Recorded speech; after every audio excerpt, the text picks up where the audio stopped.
Il a quitté les siens dans la matinée de ce vendredi pour vaquer à son occupation quotidienne qu'est la pêche.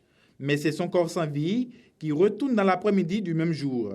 Sylvain s'en est allé au cours d'un braquage en mer avec les hors-la-loi qui, selon les témoignages glanés ça et là, auraient tenté de lui arracher le moteur de sa barque.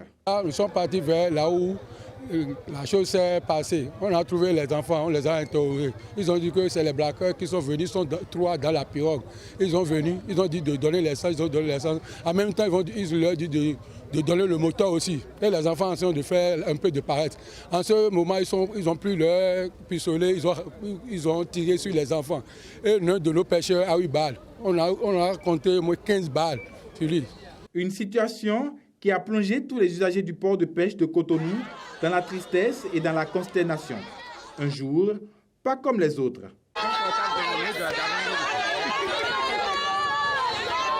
Situation qui, au dire de nos témoins, n'est pas la première du genre. Tout ce que se passe maintenant, ce n'est pas cette année seule que cela se passe. Maintenant, ça fait au moins 6 ans. L'année passée, ils ont pris 6 moteurs chez les pêcheurs. Et les pêcheurs ont fait enquête jusqu'à Nigeria pour retrouver le moteur. Nos policiers qui sont au Nigeria ont encore fermé les pêcheurs qui sont partis là-bas pour réclamer le moteur. Donc si ça se passe comme ça, ce n'est pas bon. Abattus, ces pêcheurs ne se sentent plus en sécurité. C'est pourquoi ils implorent le soutien du gouvernement afin que quelque chose soit fait. On est en train de réclamer le soutien du gouvernement pour ces pirateurs qui sont sur la mer en train de déranger la situation des pêcheurs. Nous, les pêcheurs, nous sommes tellement pauvres.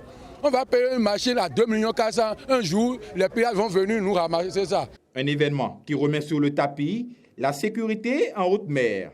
Sur place, le constat d'usage a été fait.